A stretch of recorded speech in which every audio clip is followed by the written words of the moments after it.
Faci. Florine, să trăiești. Să-i rugăm pe oameni, bună seara, să vă rugăm, ce să le zicem, Florine? Zi la microfonul ăla. Bună seara! Faină sculă! Vă rugăm din toată inima să ne lăsați niște loc aici în fața scenei, pentru că aici are să se întâmple câteva chestii mitoare. Ceva de domeniul trecutului. Da, ne lasă pepenii, că îți vândut sclavi pentru pepenii ăștia. Să ne povestească Florin ce o să fie. Bun venit tuturor. Începem a doua seară cu de toate. Avem un spectacol de teatru pentru început, nu, Florine? Zine tu despre ce e vorba, că tu știi cel mai bine. După care urmează un recital de muzică medievală, după care o să vedeți un spectacol de foc. Dar zine tu, Florine, uite-l pe Vlad Țepeș, singurul român care a tăiat pădurile în folosul țării. Adevărat, Vlad. I-a rezolvat. Dacă voi credeți că locul ăsta e suficient pentru a ne bate un pic și a dansa, vă înșelați și îmi pare rău să vă anunț că trebuie să mergeți mult mai departe, până acolo unde e somnorizarea, trebuie să avem așa o linie goală aici, o linie dreaptă, da? Cum, mă? Până acolo? Da, un pic mai mult spațiu, noi suntem numeroși, suntem familie mare. De mama. Deci vă rugăm un pic așa mai în spate, bravo, așa mereu îți încerc așa. Hai, mai înghesuiți că e mai plăcut. Așa, uite domnul cu pălărie nu vrea. Apoi stați aici. Ei, bai că o să stea pălăria unde stau Adidas. Ai cu... Dar ce faceți, Florine? Povestește-ne, zine. O să le mai zic încă de 2 ori. Mai în spate, mai în spate. Și mai în spate vrei? Și mai în spate? Da. Ai. Deci pe copii rugăm să-i dirigeze pe aia mari. Copiii, da? Duceți-vă bunici pe părinți mai în spate. Uite, puști ăsta cu tricou roșu. Mai în spate un pic, mai în spate. Așa. E bine, e de ajuns, Florine? Mai în spate. Hai, mă! Vă zic eu când să vă opriți. Hai că e de ajuns. Hai, e bine, hai, e de ajuns. E bine, gata, bravo, perfect. Acum veniți mai în față. Bună glumă. Ia zine, Florine. Povestea care are să înceapă este despre Brezlele Unite, Brezlele fiind turnurile de apărare ale cetății în care voi astăzi faceți parte din povestea ei. Este o cetate care încă este locuită și tocmai de asta o să vă arătăm cum a fost ea locuită încă de la început și care era rolul ei. Cine erau oamenii care locuiau aici în cetate. Noi suntem sighișoreni, suntem de aici din oraș și asta facem noi din plăcere în timpul nostru liber. Venim în cetate și facem activități pentru voi toți care ne călcați pragul și veniți să vizitați această destinație turistică foarte importantă din Transilvania. Cât sunteți în trupă, Florine? Noi suntem în trupă 15, dar în general femeile noastre sunt gravide. Și atunci suntem în creștere în continuare. Suntem așa, înconjurați de bebeluși, de copii. Cineva m-a întrebat dacă avem grădiniță. Am zis, posibil să zicem și grădiniță, dar în mare parte ei ne învață pe noi lucruri, deci practic noi suntem la grădinița lor. Ei ne învață, ei ne educă. Când sunt mici, îți vine să-i mănânci, știi? Când sunt mari, îți pare rău că nu e mâncat. Bun. Hai să-i urcăm pe scenă pe copii. Și acum lăsăm copiii un pic deoparte, să-și facă fiecare ordine în intrare în scenă. Iar acum invităm în scenă nobilii castelani, conducătorii ai cetății de la Mureș, de la Mediaș, de la Sibiu, din toată Transilvania, să vină domnitorii, da? Barosani, așa cum zice, da? Să vină căpetenile să ia loc la masă, pentru că urmează să facem cunoștință cu Brezlele Unite. Hai să înceapă spectacolul. Succes! Ștefane, ține microfonul. Un rând de aplauze să vedem dacă suntem toți. Lipsesc jumate, așa sună, lipsesc jumate. Încă o dată, mai tare. Da. Mulțumim.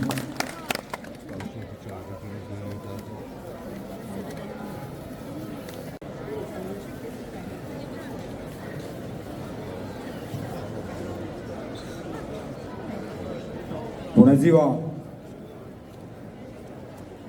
Nobile gazde, am venit să vă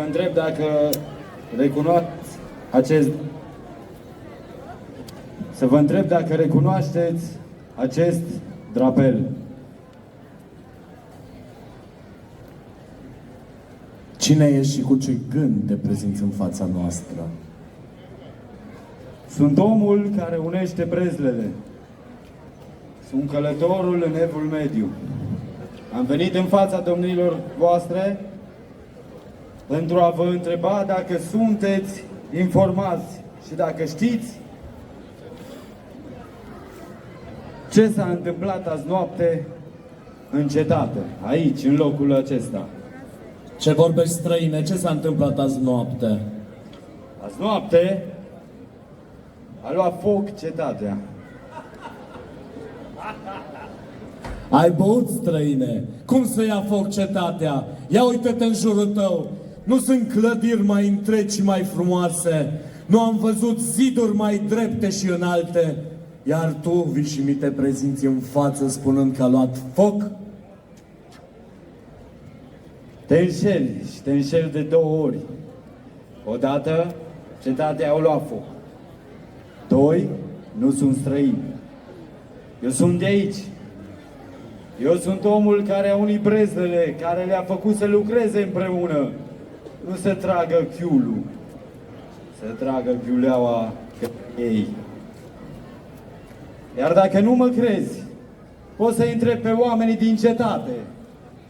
A fost sau nu a fost incendiu azi noapte? Oamenii cetății, aveți grijă ce răspundeți. Dacă mintești, va pierde capul. Ia spuneți-mi, a fost sau nu a fost incendiu? Se Nobililor, spune... sunteți convinși? Vă rog frumos, îmi pierd cap! A fost sau nu a fost incendiu azi noapte aici? Da! Nobile, oamenii beți și copiii mici spun adevărul. Eu zic să-i întrebăm pe ei.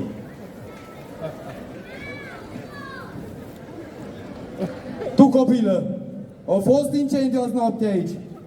Da! Hă?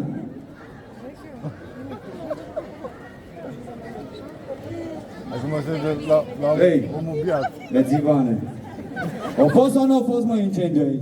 Da! Păi dacă au răspuns, omul Văd biat... că i-a rămas și niște cenușă pe față de aseară. Dacă vă zic că a fost incendiu, trebuie să mă credeți. Și faptul că cetatea, turnurile au rămas intacte, se datorează brezlelor, se datorează meșteșugarilor care păzesc aceste turnuri și aceste ziduri. Azi noapte, după incendiu, s-au unit și au renovat toată cetatea.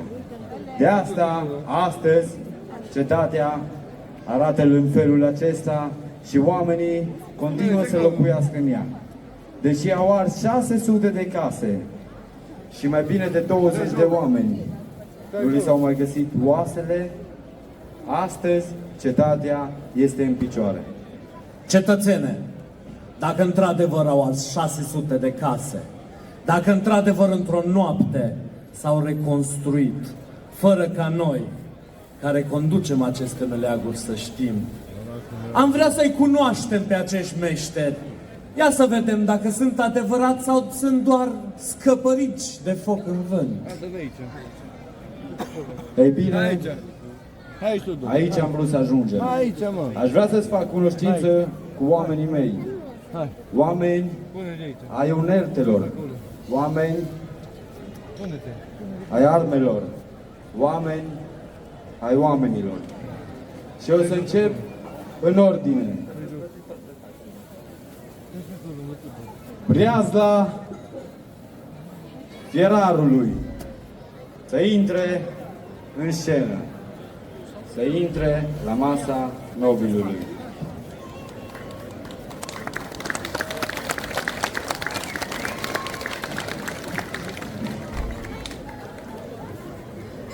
Breazla Fierarului avea ca scop producția de unelte, armament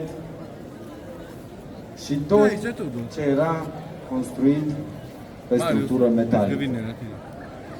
O breazlă foarte importantă, care își apăra de fiecare dată atât zidul cât turnul și participa la toate evenimentele din cetate. Fie că era un incendiu, fie că era sărbătoare, un târg de robi sau o mormântare. Brezlele erau acolo și participau împreună pentru bunul demers al cetății. Străine, nu suntem deloc impresionați. Un fierar bun găsești oriunde în Transilvania. Aici nu vorbim despre un fierar, aici vorbim de o breazlă. Breazla este alcătuită din foarte mulți fierari, iar ei sunt organizați și mânuiesc ciocanele pe care și le fac ei singuri. Sunt punctul cheie prin care noi reușim să ne apărăm cetatea. Dacă nu ești impresionat, mai ai timp, mai avem brezle. Cum ar fi?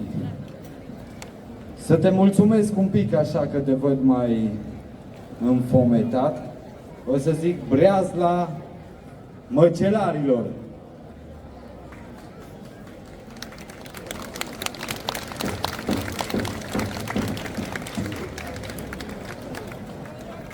Breazla măcelarilor avea ca scop hrănirea tuturor cetățenilor. Fără ei nu exista mâncare pe bază de carne. Ei sacrificau animalele, le împărțeau, le preparau și le comercializau cu drepturi de pline.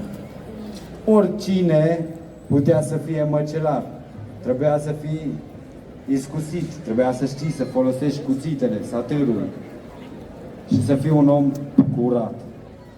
Un om care nu rămâne cu sechele după ce omoră un animal crescut pentru a fi sacrificat.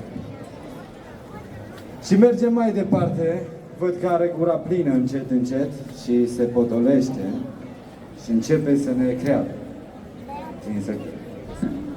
Breazla brutarilor.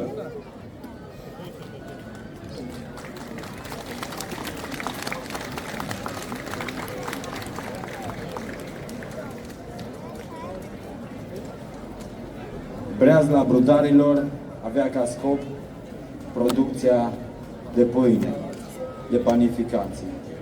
Pâinea era element de bază. Oamenii se bazau pe pâinea cea de toate zilele. Iar brutarii, la fel ca celelalte brezle, cu uneltele lor, apărau cetatea, participau la incendii, mormântări, nunți și așa mai departe. Trecem mai departe, la breazla croitorilor.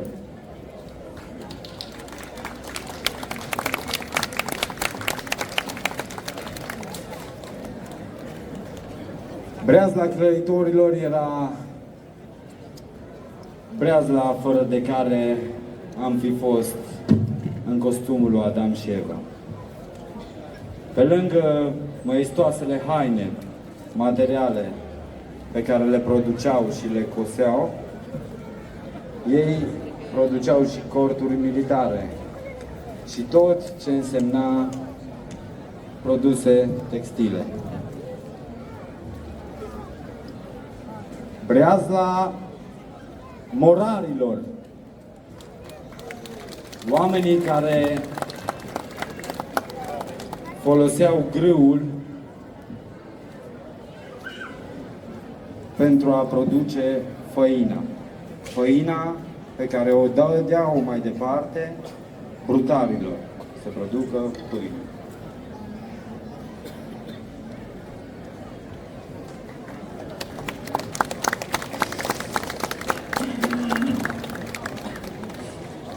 Breazla tâmplarilor.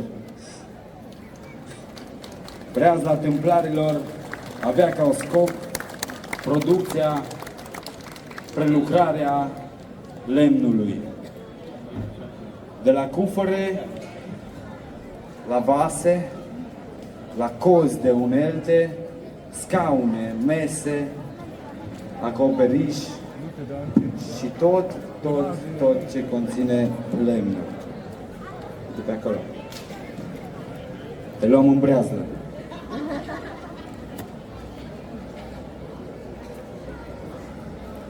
Încet, încet, masa nobililor se umple.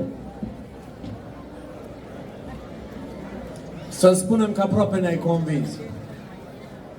Să nu crezi că doar brezlele au participat la viața cetății. Mai erau și țăranii, care aveau o importanță deosebit de mare. Aceștia lucrau pământul fără plug și fără unelte care rănesc râmele. Țăranii îngrijeau atât oamenii cu hrană, cât și animalele. Erau oamenii de mijloc, oamenii prin care reușeam să ne ducem viața de nobili, să ne ducem pământurile la nivelurile înalte de producție. Și totodată erau oamenii din prima linie în momentul în care eram atacați.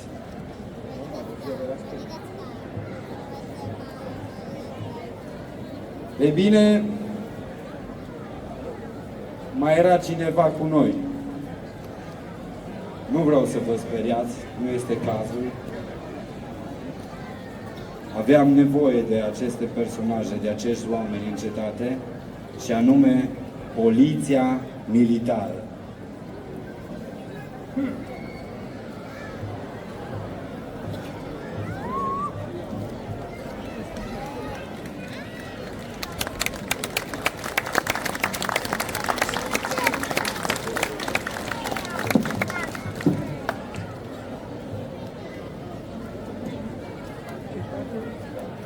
În cele ce urmează, nobili oaspeți, nobile gazde, o să vă facem o demonstrație de apărare. Să vedeți că noi suntem nu doar muncitori și harnici. Harnici sunteți și vrednici.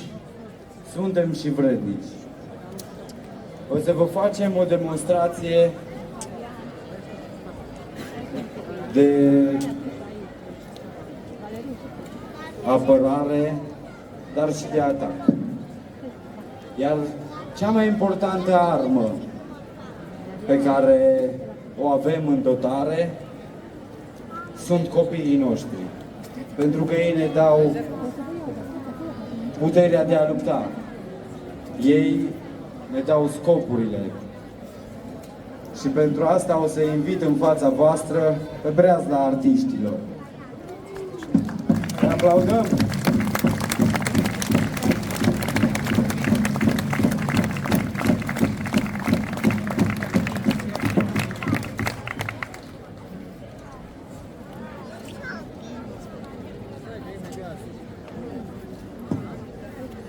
Artiștii au venit în fața domnilor dumneavoastră să vă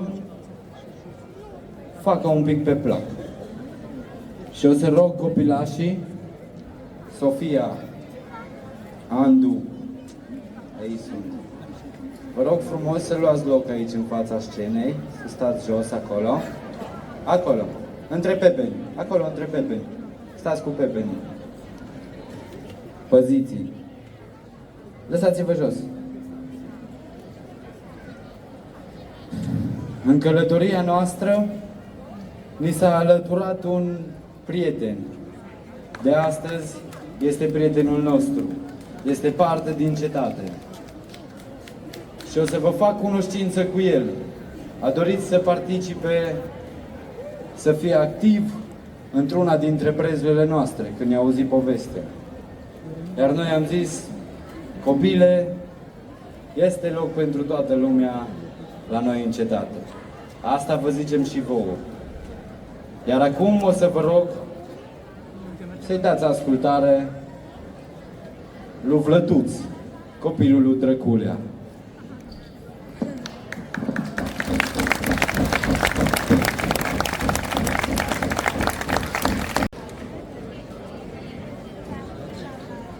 Într-o țară ca asta, sufli ca într-o lumânare.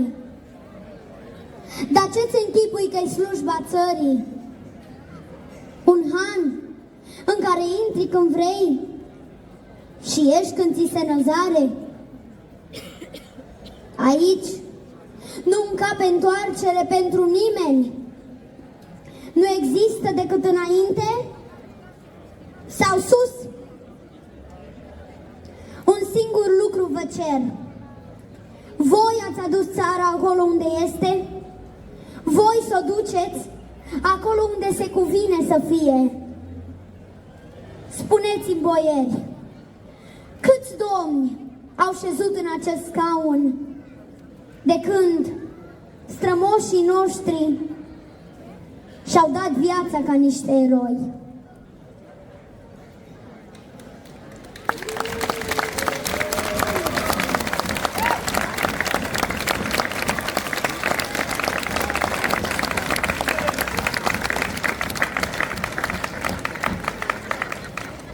Pentru că ești atâta de înțelept, la o vârstă atâta de fragedă, îmi vei lua locul. Și nu oriunde, în mijlocul nostru. Ia mai spune-le odată locuitorilor acestui burg, cum te numești, tinere? Eu mă numesc Vlăduț al lui Draculia.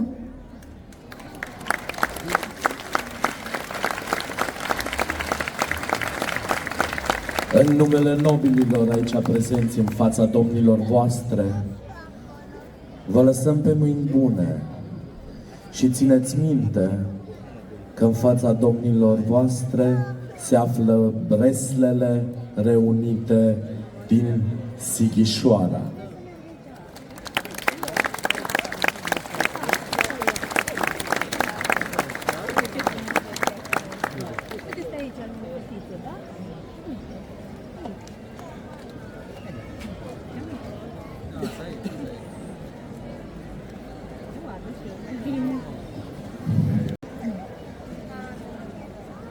O să apărăm cu prețul vieții aceste ziduri ale cetăților. Atât a noastră, cât și a satelor din prejur.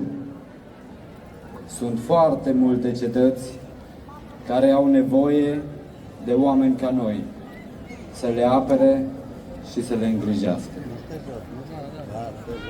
Momentan, rămânem la noi în cetate și trecem la lucruri mai impresionante. Trecem la veselie.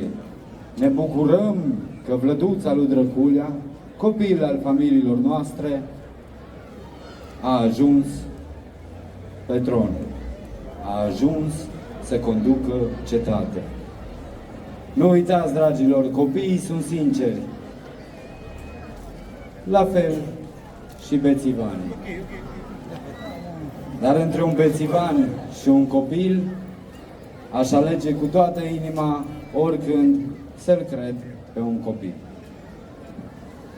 Iar acum, domnițele care fac parte din brezlele noastre o să vă încânte privirile cu un dans.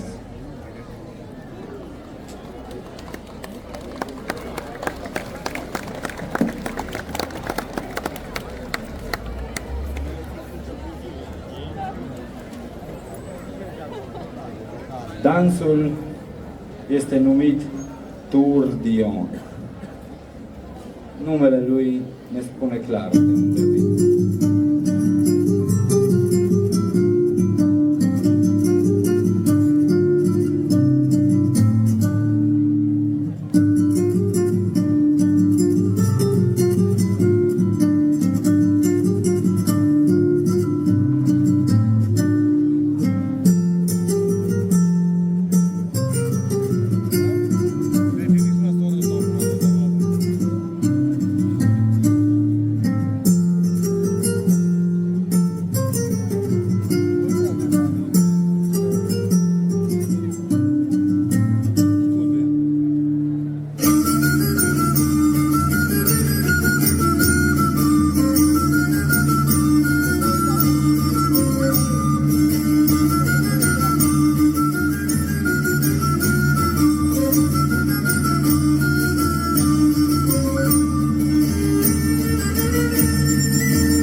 Mulțumim domnițelor, mulțumim pentru dansul frumos. Domnițele aveau un rol foarte important. Pe lângă că se ocupau de noi, ne îngrijeau, aveau grijă de copiii noștri, ne mai încântau din când în când cu câte un dans. Iar noi, în semn mulțumire, le aplaudam, le priveam de la depărtare, dar niciodată nu le alergam, aveam respect față de ele și tot mereu le țineam pe aproape. Să ne ajute să ne... Hai! Preț la adunarea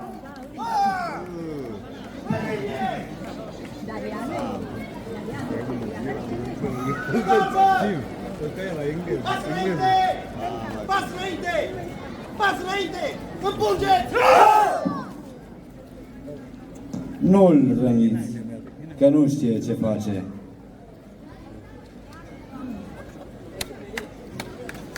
Tocmai ce am fost încercat de unul dintre cei mai mari luptători din Transilvania. Se pare că l-ați izgonit destul de repede și vă mulțumesc. Mă închin în fața voastră.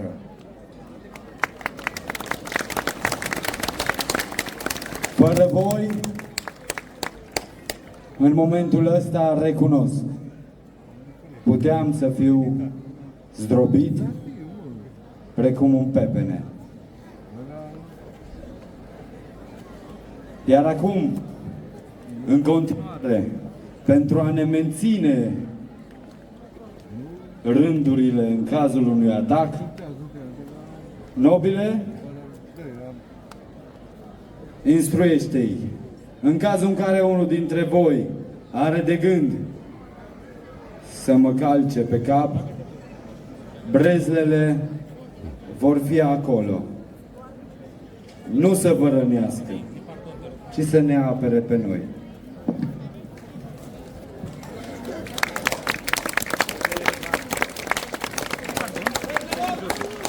În gardă! Reveniți! În gardă! Mai repede, împreună! Reveniți! În gardă! Pas înainte! Pas înapoi! Pas înainte! Împulgeți!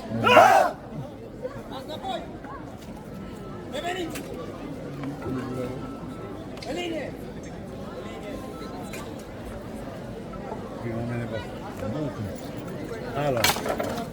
Ai căzut! În picioare!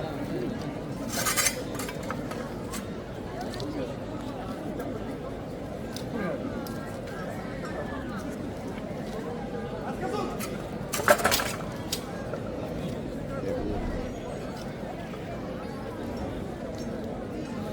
Nu cred că ați ajuns pe burtă la fel cum am fost eu.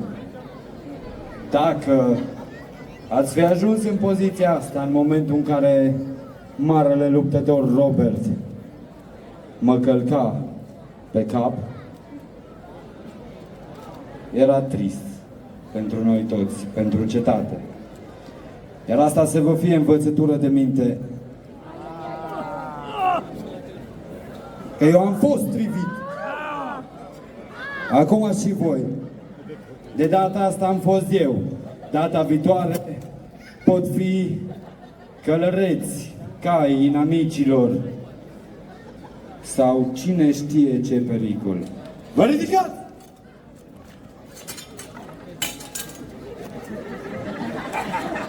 Râdeți toți de el, râdeți!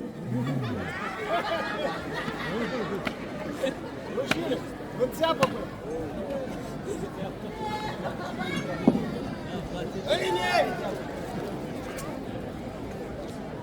Pas înapoi! Pas înapoi! Pas înapoi!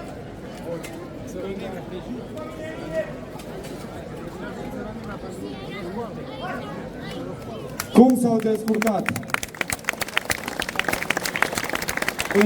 Având în vedere că scopul lor nu era acela de a lupta. Nu erau crescuți de copii mici în școli ale armelor. Eu aș vrea să-i văd cum se descurcă pe cealaltă parte.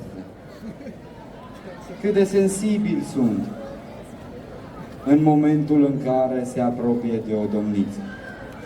Iar pentru asta, brezle adunarea!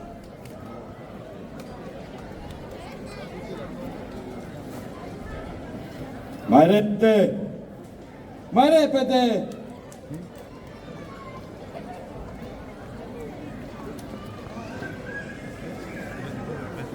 Nu știu ce îi așteaptă, că altfel erau aici instant. Ia. Domnițelor, în ordine, câte una, vreau să vă alegeți câte un partener pentru dans. Și începem cu cei mai mici. Sofia, alegeți un partener de dans.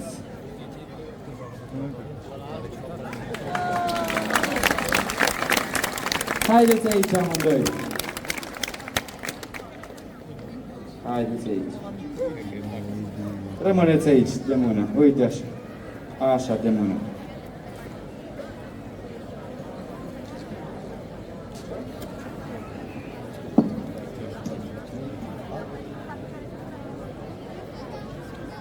Elena. Elena, alegeți, te rog, un partener.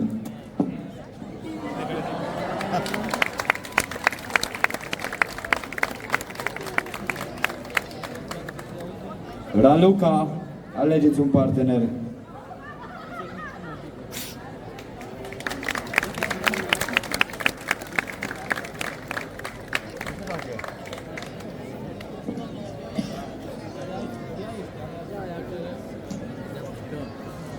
Bernie, alegeți un partener.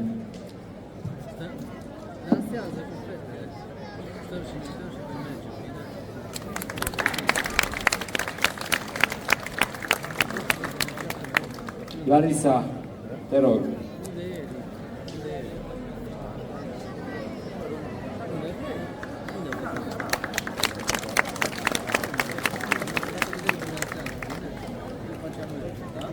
Ale?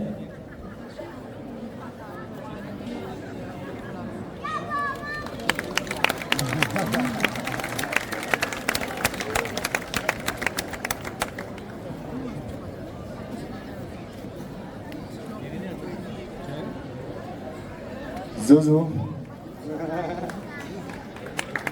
Râdem pentru că avem foarte multe Alexandra între noi. Sunt cel puțin 5. Și atunci încercăm să le vedem un mic. Alexandra.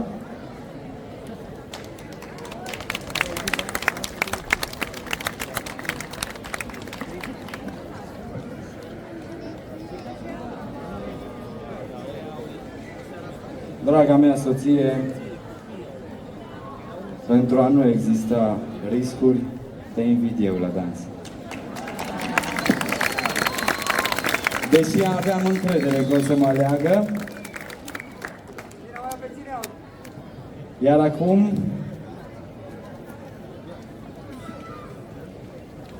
cine a zis că polițiștii nu știu să danseze?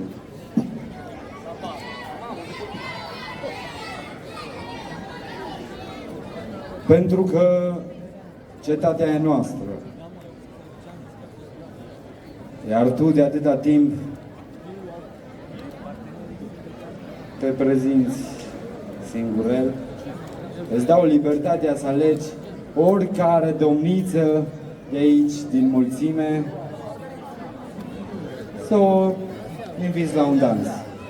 Ăsta e momentul tău. Hai!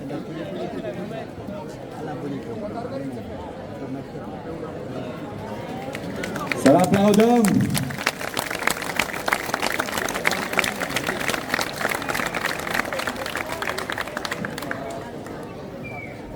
Faceți un cer, vă rog. Uniți-vă. Prinde.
Iată-ne acum sus la parapete.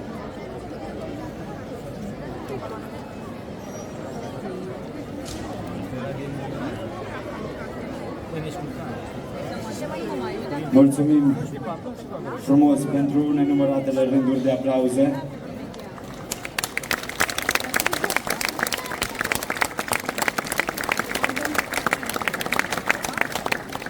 Iar acum aș vrea să vă spunem ceva împreună.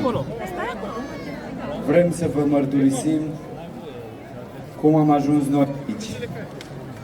Azi noapte, în incendiul din cetate, s-a deschis un portal de foc, prin care noi am călătorit din Evul Mediu în 2024. Astăzi este ziua noastră. De azi înainte, aici vom sărbători an de an ziua noastră, ziua în care brezlele s-au reunit. Iar noi avem un salut, un moto, o vorbă. Viam! Viam! Viam! Viam! Viam! Viam!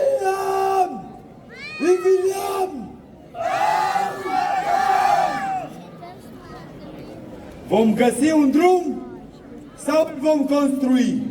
Asta v-am zis.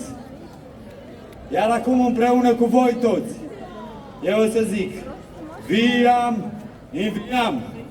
Iar voi ziceți, au, faceam.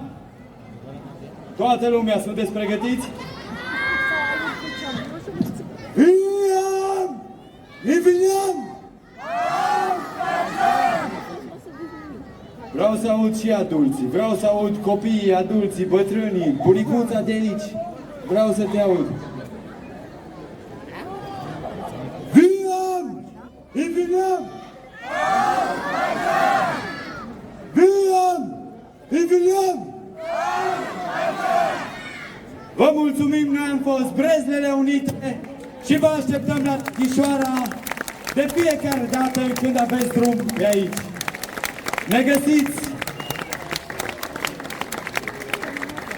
pe porumbelul Facebook sub numele de Călător în Evul Mediu.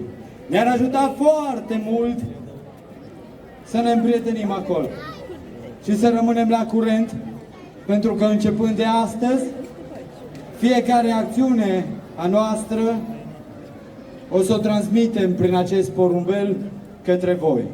Iar dacă voi doriți să păstrați corespondența,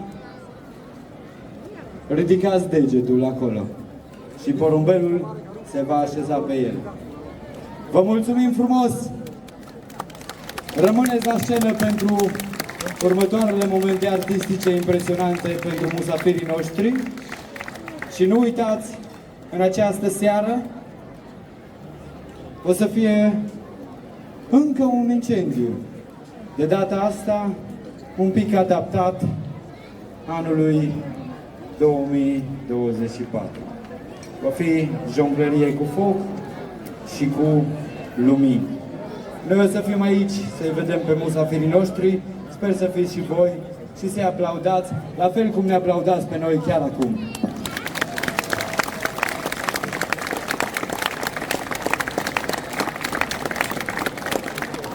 Băi, Florine, Gata pentru moment. Pentru moment, da. nu e gata, maestre, așa-i? E gata. Ne retragem la Casa Armelor și Hărților. Hai La să noi le dăm acasă. încă o dată aplauze, ia uite-i, bravo! Breslele! Băi, ați avut pe toți, numai pe aitiși nu i-ați avut.